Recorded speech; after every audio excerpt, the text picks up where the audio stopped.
I would like to briefly present the outline of my talk. Following the instructions, I will first give some basics on the thermal lens spectrometry, especially comparing the advantages and drawbacks with respect to spectrophotometry. I'm sure that you are already familiar, or at least some of you. Therefore, I will go very quickly through this.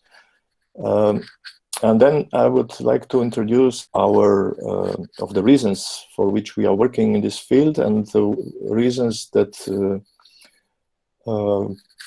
explain why thermal lens spectrometry and particularly thermal lens microscopy is a very useful technique for for developing new methods in this field.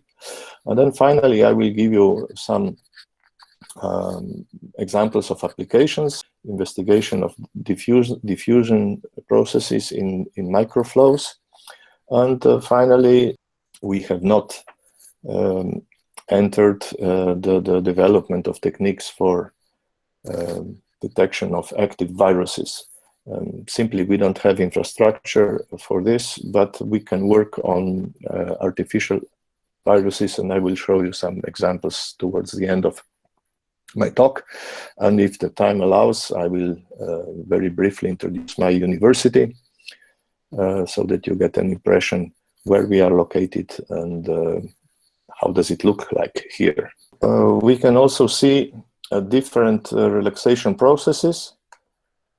And mainly the absorbed energy is either released through a radiative decay, which would mean fluorescence, but part of the energy is converted to heat during the internal conversion, vibration relaxation.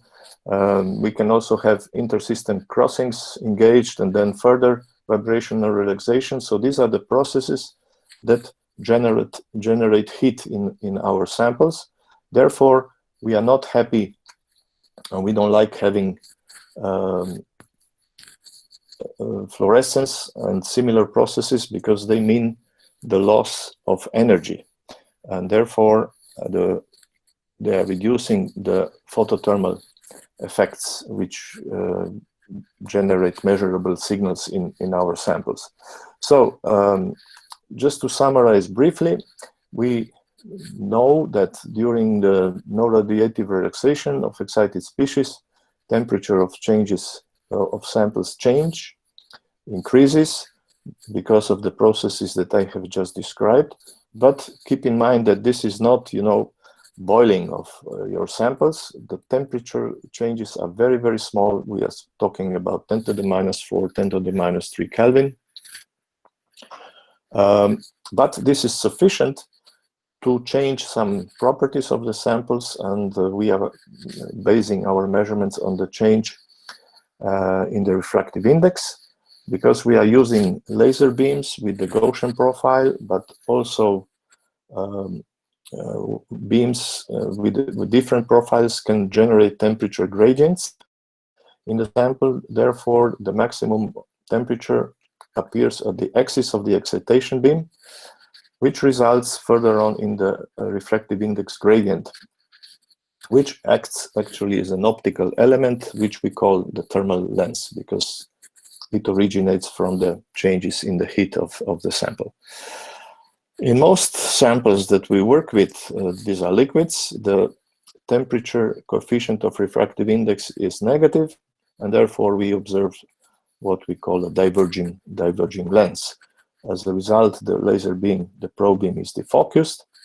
We can work with single or pump probe configurations, but we will not talk about this very much. We will stick to the pump probe. And the beam radius and the intensity of the probe beam on the axis change, and this relative change is proportional to the absorbance of the sample and also other parameters, but we are particularly interested in the relation between the probe beam intensity change and the concentration, which is of course included in the absorbance of the sample.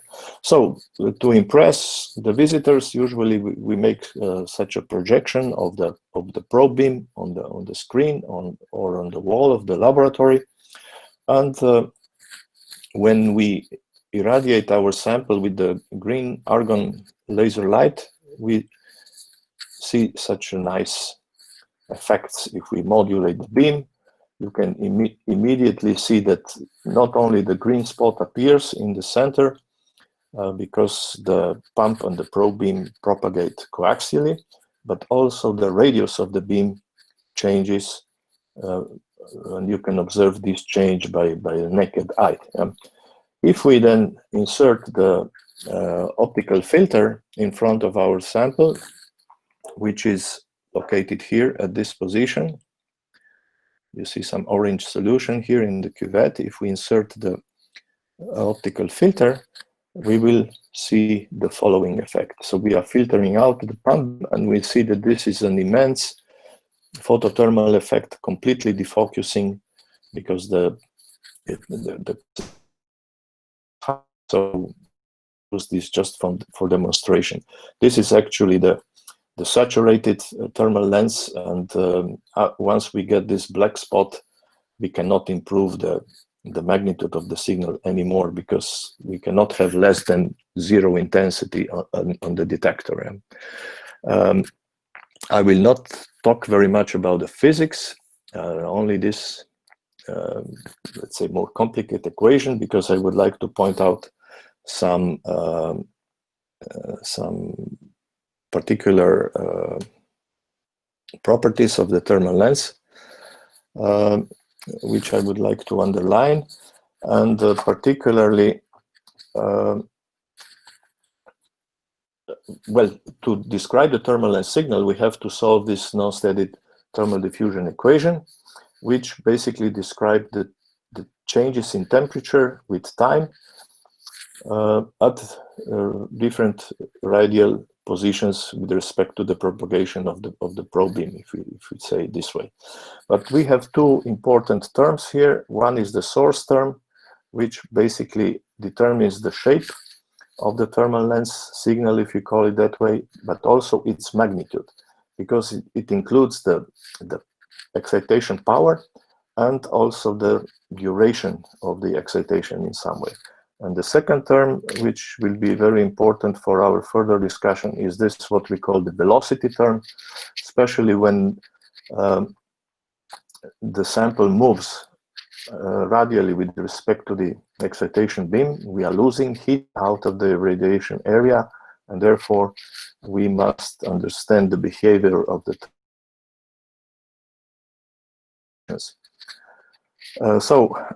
if we solve this equation, we will get the description that I will show in a minute. But basically, going directly to the source term, we see different profiles, different signal profiles. Pulse condition, you see that the time scale is usually on the millisecond. It could be microsecond in some samples, like gases, for example. But during the continuous excitation, the signal continuously increases until we stop the excitation, basically. If we would continue the excitation, the signal will reach a steady state at a certain point. It will not increase anymore.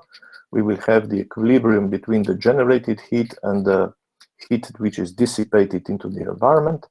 And after we stop the excitation, the signal decreases because the temperature decreases as well and reaches at some point the initial state. In the case of pulsed excitation, we have an instantaneous increase in the signal because all the energy is released instantaneously, and then we have a slow decrease of the signal with about the same time constant if the of excitation beam and the medium are the same. This is how we see, for example, the signals on the oscilloscope eventually. And now a little bit about the experimental configuration. There is it seems some problem with the animation, but I hope this will work anyway. Here we have our sample, and the heat which is generated by this orange, I hope you see it as orange. This represents the excitation beam, and because of the Gaussian profile of it, we get the temperature gradient, which is represented by this gradient of the red color here. Then we use the probe beam, which is probing the temperature gradient and the resulting refractive index gradient, and as a result of the formed thermal lens, which is a diverging lens, the radius of the probe beam behind the sample will increase, and we will observe this from the initial normal Gaussian distribution. We will observe this decrease of the beam intensity on its axis, and this relative change is, as I said, what we use as a thermal lens signal. Now, typical for this mode mismatch configuration, as we call it, because the two focal points of the pump and the probe beam differ, the typical consequence of this is this bimodal behavior of the thermal lens signal. If we would place our sample here in front of the focal point of the probe beam, the signal will become what we call a negative thermal lens signal. Basically, because of the diverging lens which is generated in the sample, the focal point of the probe beam will be moved further, basically, and this will cause an increase of the intensity on the axis of the probe beam. I'm sorry for this bad drawing, but this, you see that the intensity change will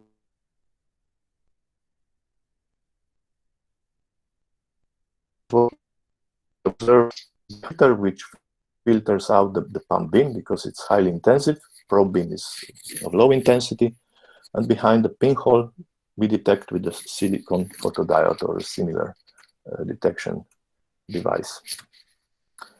Okay, so after solving the non-steady heat diffusion equation, we can find the expression for the phase shift in the probe beam.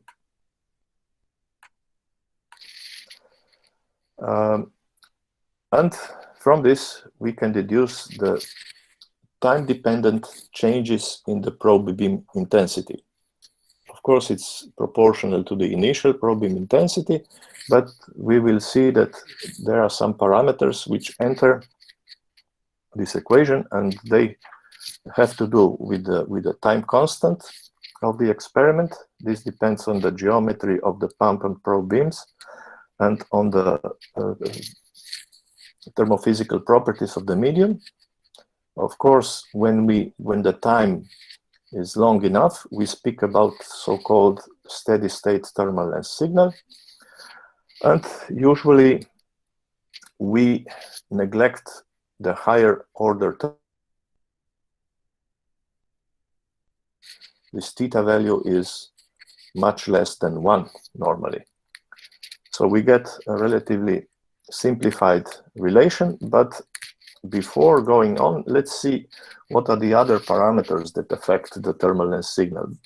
Of course, and this is what we mentioned before, the absorbance of the sample and the concentration, but also the power of the excitation, or energy if we are talking about the pulsed laser sources. But today we will focus only on the continuous wave excitation. Normally, according to the Bell-Lambert's law, we can write this relation between the intensity of light passing the sample and the intensity of light entering the sample and the absorbance. In analytical chemistry, we like this decadic log relation. Yeah. Therefore, we have always problems when we have to derive something, and we always end up with this 2.303 factor, which is actually the natural log of 10. It comes from the conversion.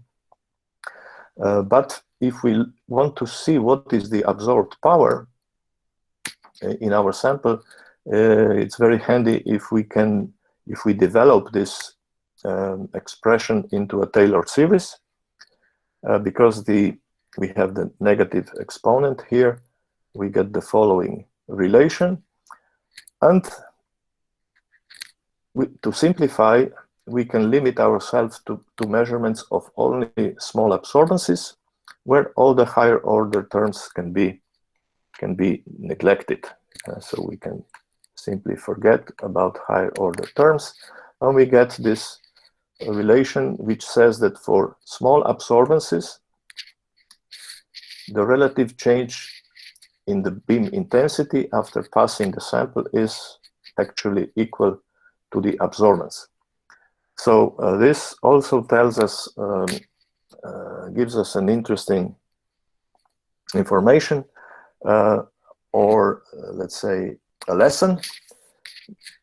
Don't try to complicate your measurements unless there are some other reasons, when the sensitivity of your instrument is high enough. So transmission mode measurements in a classical spectrophotometers for absorbances on the order of 0.1 or higher are perfectly suitable. So don't try to complicate with thermal lens. This is, you know, I have to be honest and tell you, even though I spent 30 years of my life working in this field.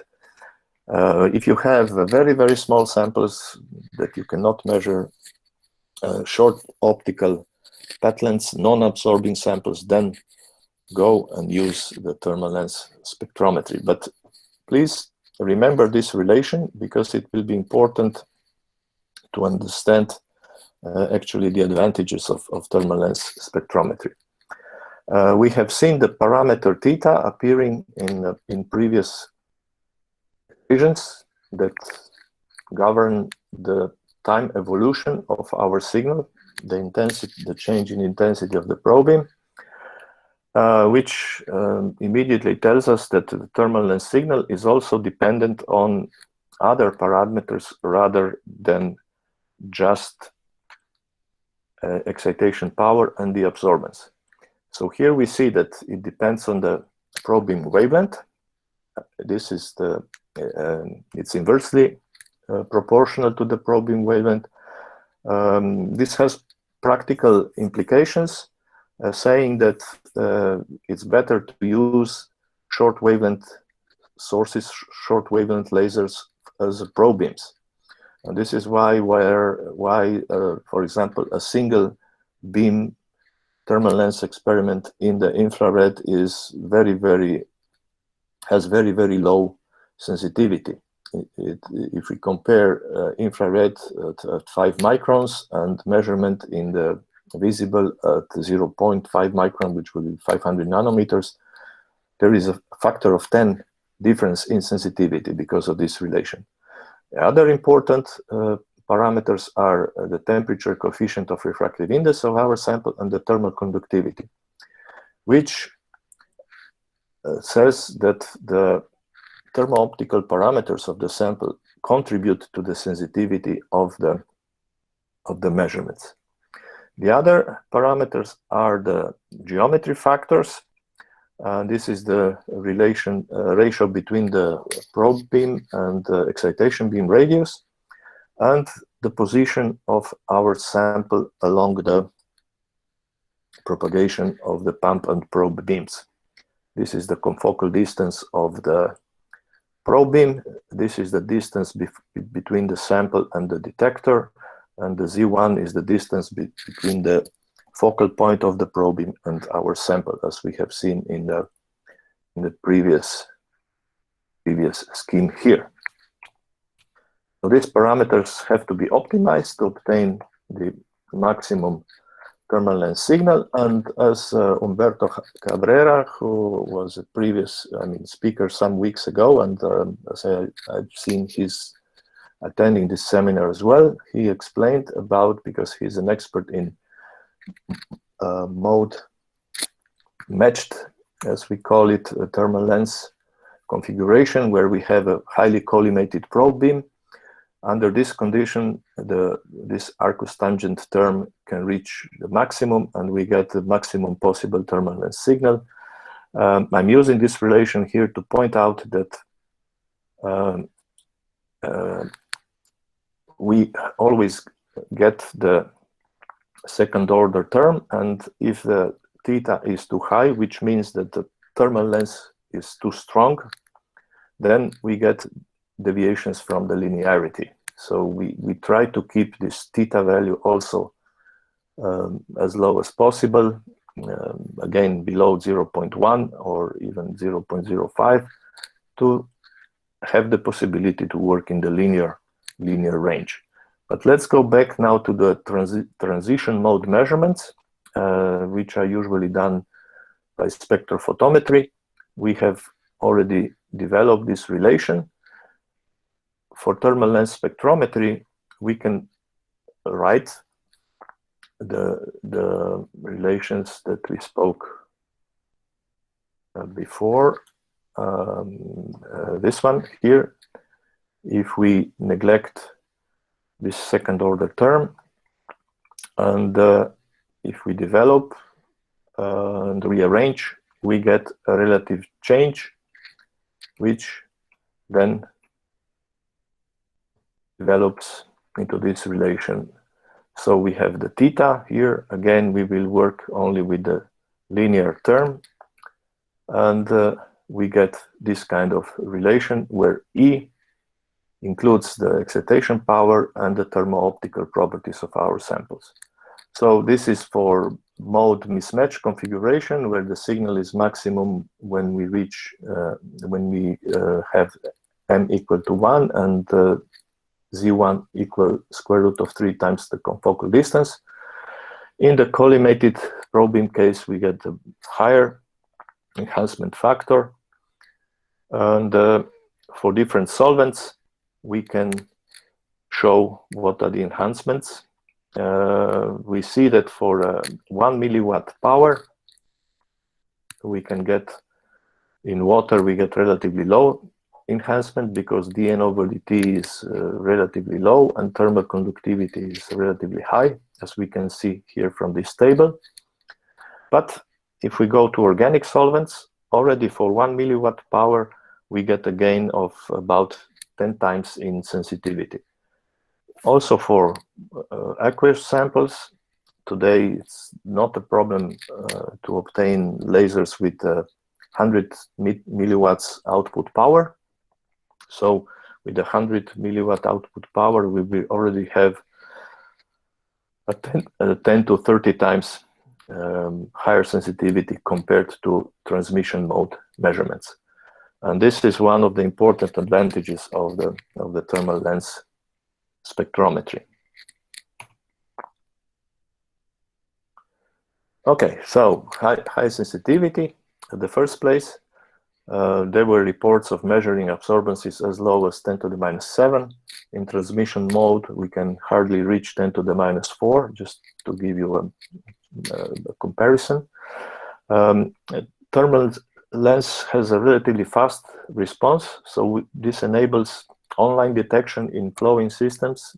In chemical, this is important in chemical analysis for detection, for example, in liquid chromatography, and as you will see in microfluidics. Because we can tightly focus laser beams, we can probe sub-picoliter volumes.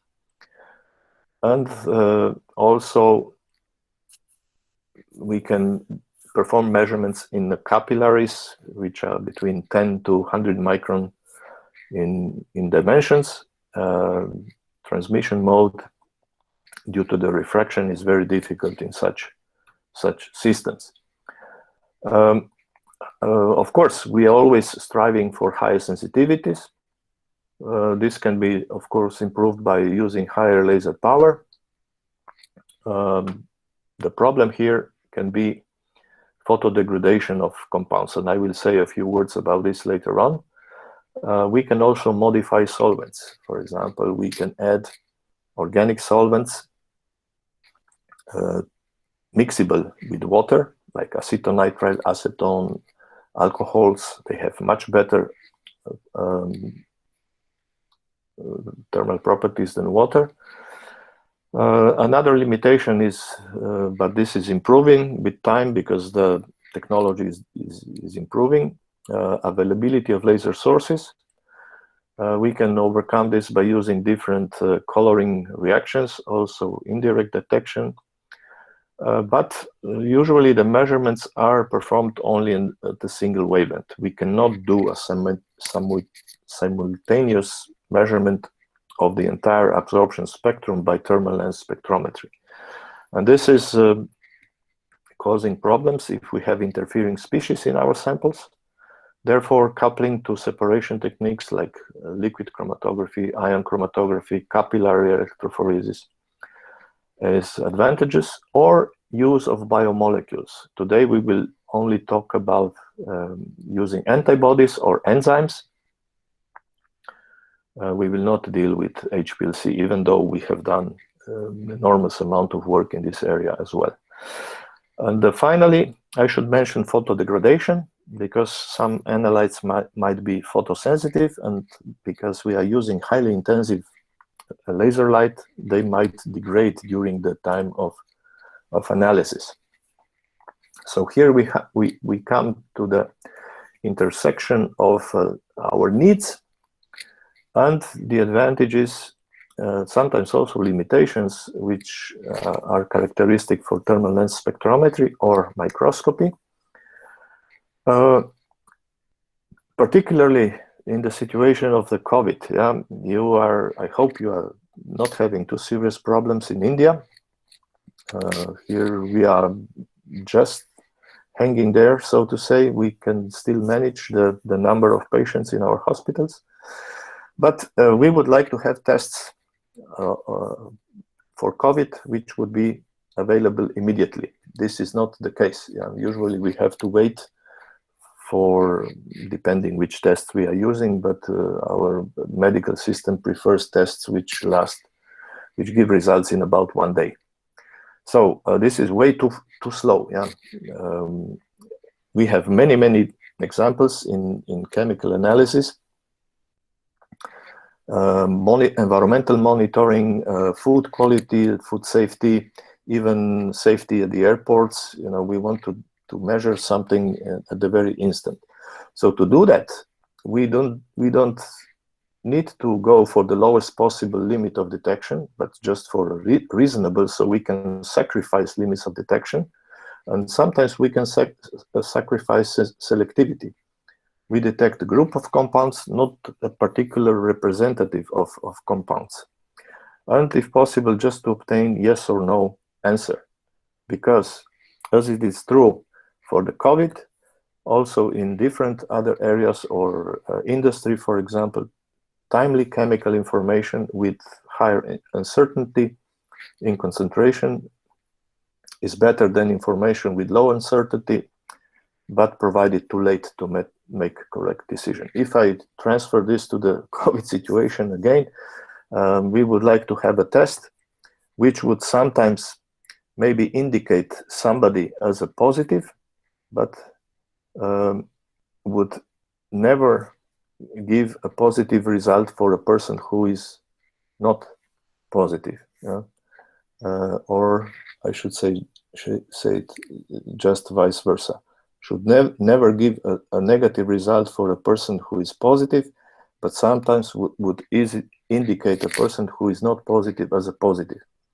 So those who show positive can be then tested with the slower analytical techniques, but this way we can eliminate, at least in chemical analysis, we could eliminate about 90% of samples which are not problematic. Just to give you another example, how much organic waste we produce to analyze drinking water. At least in Slovenia, we have a relatively good quality of drinking water, and we analyze samples and samples where we don't find anything. But we generate liters or enormous amount of cubic meters of organic wastes which are needed to perform such analysis. So, with what to do? We need to develop fast response analytical techniques. We can overpass different steps in chemical analysis. I will go a little bit faster. And particularly, we can sacrifice the limits of detection and selectivity if needed. Yeah? And I will show a couple of examples where we can do this. And for this, flow injection analysis with thermal lens, this is a macroscopic scale, or microfluidic flow injection thermal lens microscopy could give us a good tool. And this is exactly where we focus. We focus on microfluidics, even though nowadays nanofluidics is already underway. Here we can see some example. This is what they call the extended nanospace analysis. We have nanochannels in two directions which extend for several micrometers. So in this dimension it's not nano, but in such a system we can separate amino acids, for example, and detect them. We only have 1 micrometer or less of optical path length, therefore the thermal lens doesn't work in such a system. So this is not a thermal lens measurement, but it's some kind of interferometry. At the first point, we generate a phase shift in the propagation of the probe beam, and then we combine it with unperturbed probe beam, which cause the interference pattern, which is then related to the signal. And we can detect a few hundred molecules in a 350 nanometer deep microchannel, as it was reported not long ago. Last year, Professor Kitamori, who was the initiator of this work, reported that they can perform measurement on a single cell. So they can disintegrate the living cell and measure different constituents of this cell. Unfortunately, he mentioned that only one person in Japan, and it means one person in the world, can do this analysis now, and this is not what we are interested. Therefore, we prefer working in microfluidic systems, and the main advantage of microfluidic systems, this was initiated by Professor Kitamori, who introduced the thermal lens microscopy. The main advantage is that the dimensions are reduced significantly, and this means a much shorter diffusion time of macromolecules. Usually these are the biological molecules, different antibodies. And if we compare such an analysis in a microteter plate, I will show you the image of microteter plate if you are not familiar with, and bring this to the dimension of from a few millimeters down to 100 micrometers. See, this is over 10 times decrease in dimension. The diffusion time goes with that square, which means that we are decreasing the diffusion time of the molecules in a microchip by a factor of 100. So the first demonstration of this capability of thermal lens microscopy on such microchips was demonstrated for immunoglobulin A, and the assay, which was the ELISA immunoassay, the time of assay was reduced from 24 hours down to 20 minutes, which is enormous. Yeah? And Kitamori's group has developed several microfluidic systems which enable different microunit operation or continuous flow chemical processing. Here we have an example for detection of cobalt, which reacts with some chelate. It's extracted into xylene. Then this complex is degraded by changing the pH, and some other metal ions which also react with this chelate are degraded while the cobalt complex is finally detected. And this is all done in one single system. what we have thought of this is to improve the speed of analysis by not having a continuous flow of our sample, but by injecting the sample into such system.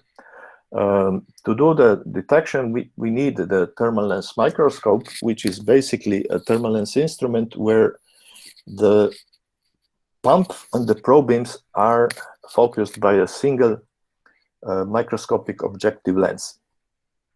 And Professor Kitamori was lucky at that time that he had only a very old microscope available, and this microscope had an old lens which was not achromatic. Therefore, the lens was separating the focal points of the pump and the probe beams, which are represented here by two different colors.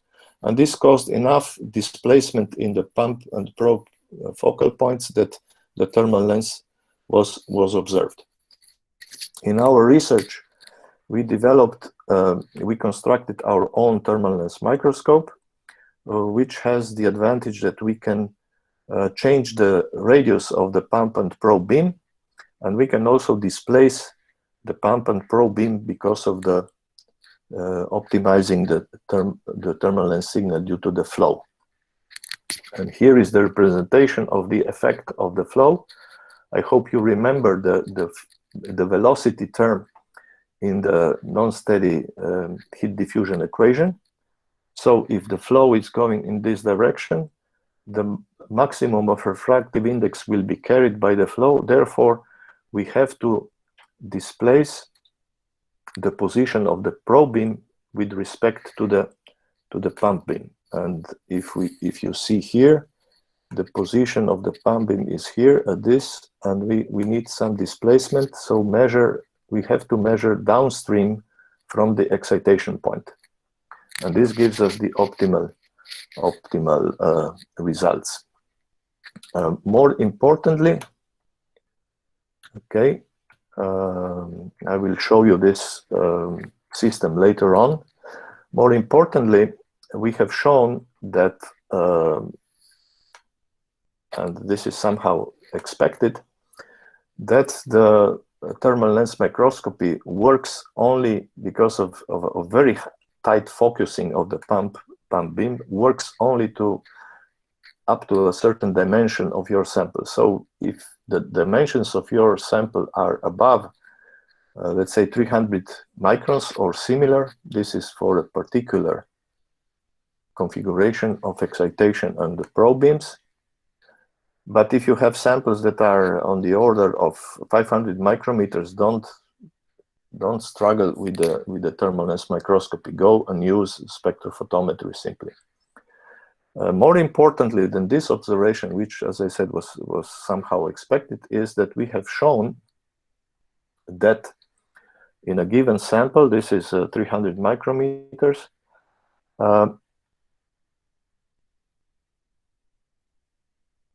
we obtain different maxima for different radius of the excitation beam. Yeah? So having different radii of the probe beam, we can optimize for different excitation beam, and therefore optimize our measurements.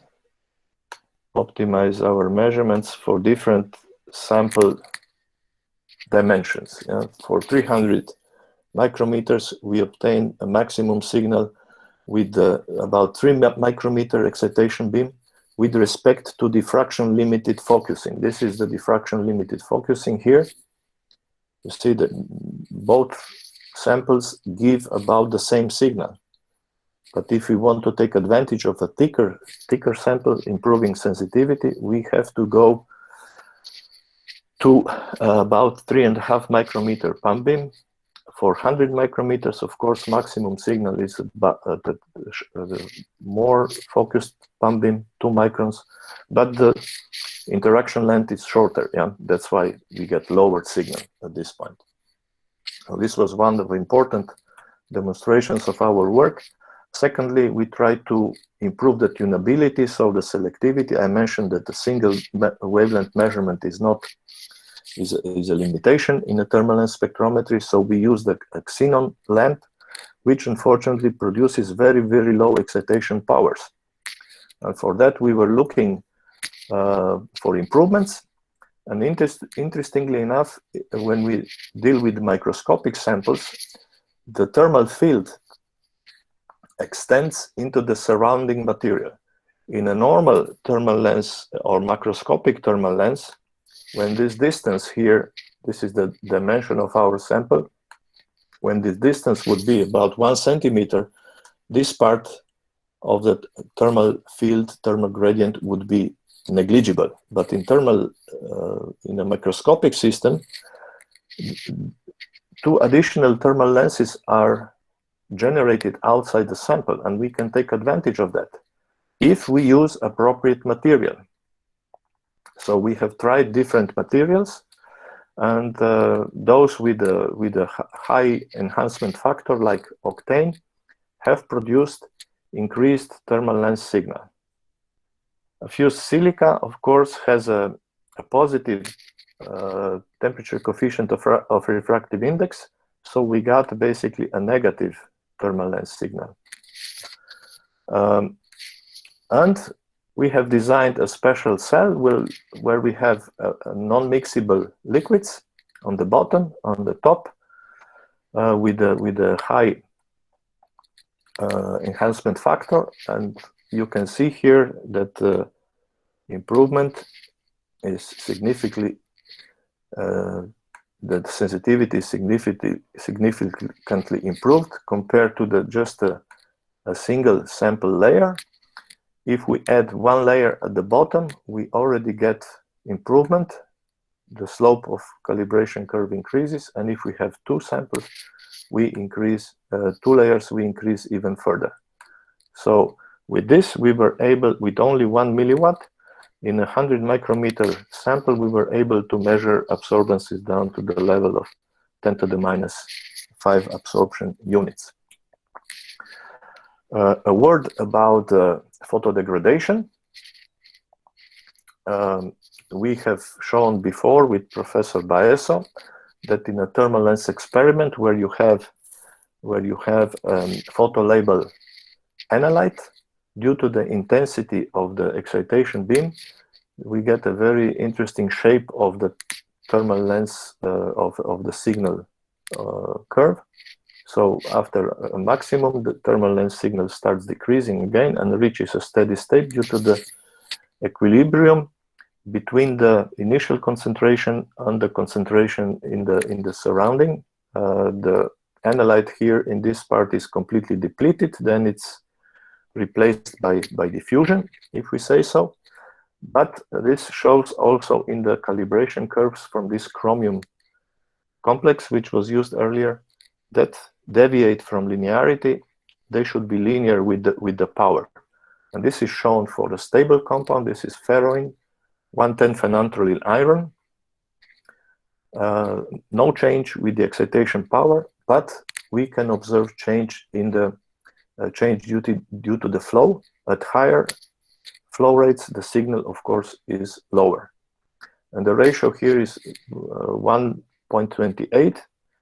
Here, the ratio is only 1.20, which indicates that with the higher flow rates, the degradation of this compound is lower. Working with the higher flow rates is advantageous for photolabeled compounds. Then we moved on to detection of this chromium compound in a microfluidic system. We were running the carrier, which contained the reagent, the coloring reagent. This is one way of improving the sensitivity, but also the selectivity, as I mentioned before. And we were injecting at much faster flow rate the samples which were containing this cancerogenous chromium-6. And after the reaction was completed, at a certain point we detected in this microchip. Initially, we tested the sample volumes, and we see that by increasing the sample volume, of course, the signal increases as expected, but at a certain point it gets split. It's split. We get these peaks, which we don't like, and therefore we decided for sample volumes below 1 microliter. When we vary the flow, we see that the very low flow rates, we have quite significant diffusion broadening, and therefore we can only inject, for example, 3 samples in 100-second time. But when we go up to 50 microliters per minute, we can do 20 samples in actually 1 minute, which is impressively high. Yeah? And we can still reach, even though we have much smaller interaction length compared to the spectrophotometry. Transmission mode measurement in 1 centimeter cell would give LODs on the order of 10 nanograms per mil. So we are still better than conventional mode measurement. Soon I will tell you about the reasons for this splitting. Of course, this is a typical behavior in flow injection analysis. If you can imagine in such macrofluidic system, 1 microliter sample would be, if we look at it, would be several centimeters long. And despite the relatively fast diffusion constants, high diffusion constants, we could not imagine that all the reagent would, the entire sample would be reacting. So there is part of the sample, the central part of the sample, the reaction is not complete yet. This is the reason, and we were surprised that even at such small volumes, this is still working, but we didn't really got into it until later work. Here is just the calibration curve for this system. I guess I will have to finish slowly.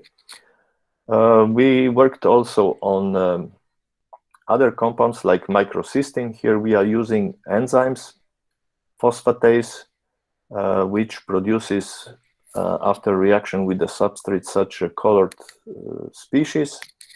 If the phosphatase is inhibited by microcystin, which is a neurotoxin produced by algal blooms, the activity of the enzyme is decreased, and we see a decrease in the signal. So very clear decrease. Here is the concentration that is regulated as the maximum allowed concentration in water by World Health Organization. Our LOD is 20 times lower, and we can measure 8 times faster than the conventional analytical system for this. Now, moving on to the measurements of diffusion. What is the problem of diffusion measurements in such systems? The optical interaction length. It's very short, 100 micrometers. So we can hardly do any measurements on a spectrophotometry. So here we can see how the color, due to the diffusion of this azobenzene from methanol to octane, changes. And by measuring at several points, several cross sections, you see this is the cross section measurement, we can obtain reliable results which enable determination of the diffusion constants and some nice plots of the change of concentration with the length. But we can also do the measurement in much more interesting systems, such as this Tyler flow. Tyler flow consists of such droplets. And of course, the front here is curved. That's why we get these perturbances in the thermal length signal, but still there are in the central part of this droplet, there is enough steady signal that we can obtain the values, which enable very interesting work, including the modeling of the velocities and actually convective mixing in such droplets. And this is what explains our success in determination of chromium. Actually, in such flows, this is not a pure piston flow. You see here we have a lot of convection on the front and at the rear part of this droplet, and this is what helps mixing and reacting throughout the entire droplet or entire injected sample. Here we see how the concentration changes from the 0 point here. You see we have all the concentration outside, nothing inside the droplet, but that towards the end of this channel, the concentration is more or less reach equilibrium. Here I'm showing just a microteter plate, which we used as a reference system. These microteter plates can be read by the optical readers, which work on the principle of transmission mode measurements. I will not bother you with other biomedical applications, but just would like to show that we can find solution for loading and emptying the microchannels by simply using magnetic nanoparticles to which we immobilize biomolecules. And simply by using such small magnets, we can keep nanoparticles within this channel. And when the enzyme on antibody is used, spent, we simply remove the magnets and we can release and reload again with the fresh and active biomolecules which are attached on this kind of magnetic nanoparticles.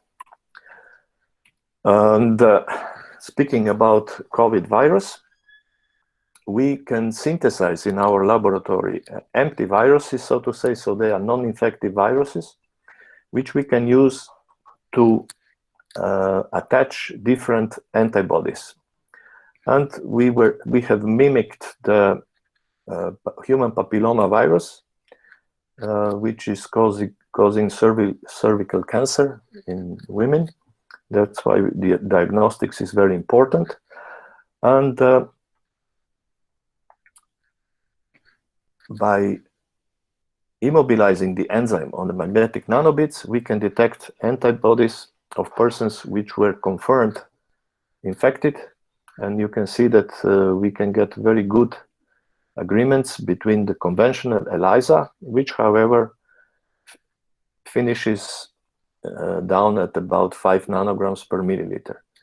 In a microteter plate or nanobeads microfluidics, we can go faster. So we hope that this research will bring new achievements also in the field of the COVID virus detection, hopefully.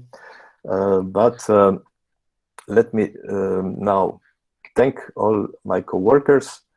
These are former PhD students, Mingcheng Liu and Tatiana Radovanovic, who did most of the work that I described on chromium and COVID, not COVID, human papilloma virus. Mitya Martelans helped with the diffusion measurements, and these are my associates, Professor Dorota Korte, Martina Bergan-Barušić is not on this slide, and other co-workers from other groups, my former advisor, Mauro Baeso, on photodegradation studies of chromium complexes, and people who contributed to the magnetic nanoparticles work that I described. Funding always by National Research Agency. Do I have a minute to say something about the university? Yes, sir. Okay. Okay, thank you very much. So here you can see the building in Nova Gorica, where our laboratories are located down here in the basement and further up to the right. Okay, so we are quite far away, yeah? Now, as I said, my office is actually on the border with Italy, close to Gorizia, Italy. This is now a twin city. The border does not exist. We have two more campuses. One, it's about 20 minutes ago in Ajdovština, third one in the town of Vipava, and Trieste with ICTP. I guess several of you have visited ICTP. We can reach ICTP in about half an hour drive. So in the past, we ran experiments with the University of Trieste. Students were there to collect samples, brought them for thermal lens measurements. Okay, but what about Slovenia? Certainly is a country, it's a very nice country with nice pristine nature. It's one of the hotspots of biodiversity in Europe. We can admire high mountains. This is Mount Triglav. You can also find this in the coat of arms of the Republic of Slovenia. But not only nature, Slovenia, I guess it's also known for science. If nothing else, you have heard about Jožef Stefan, yeah, and Stefan Boltzmann's law. So Jožef Stefan was of Slovenian nationality, at that time working in Austro-Hungarian Empire, who set the foundations for the Stefan Boltzmann's law, about which we were talking today as well, indirectly. And the largest institute in Slovenia is named after Jožef Stefan. Now, what about the University of Nova Gorica? We are, as your institute, we are also celebrating the 25th anniversary this year. So we are the youngest and the smallest university in Slovenia. We are the first non-state university. We are still public, even though government wants to treat us as private when they have to give us money. But for our achievements in science, and we were particularly proud about the report of European Commission, which found that among over 400 European universities, we were ranked first according to the average science impact, science citation index of our published papers, and second according to the impact factor of papers which we have published. You can also find us and compare to other universities at U multi-rank. If you are familiar with this, we are very strong in international orientation and collaboration, and of course we score very high in research. We don't appear on the ranking lists because we are too small. To give you an impression, the current number of students is 400 only. We focus on individual treatment of our students. But on some ranking lists, like Around University Ranking by Thomson Reuters, which normalizes everything to the size of the institution and to the income, in 1919 we were ranked 140th overall worldwide and 91st in teaching. We are members of Golden League, as they call it within, and in all cases we are ranked first in the country, first in Slovenia. So we are very proud of it, and also proud of Order of Merits, which was given to us, to our university, by the President of the Republic. Now, combining the beauty of nature and excellence in science, I have a pleasure to invite you to the forthcoming International Conference on Photoacoustic of Photothermal Phenomena, which we are organizing in this beautiful town of surrounding Lake of Bled, the town located at the Lake of Bled in Slovenia. The date is still not certain. Most likely we will move it to 2022 because of the COVID crisis. I think this is too early to expect participation. Therefore, I suggest you follow the link and you keep updated also on the COVID information for the conference, and we will keep you updated on the event. And I hope that I will be able to see and host some of you at the occasion of this conference. Finally, thank you for your attention.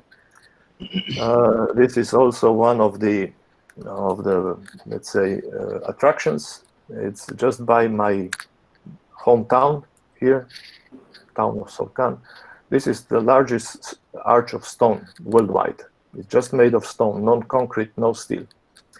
And since bridges are connecting people, I hope and I thank you for this opportunity. I hope that we made a new and important and long-lasting connection today with prosperity for future and productive collaboration. So thank you very much for your attention.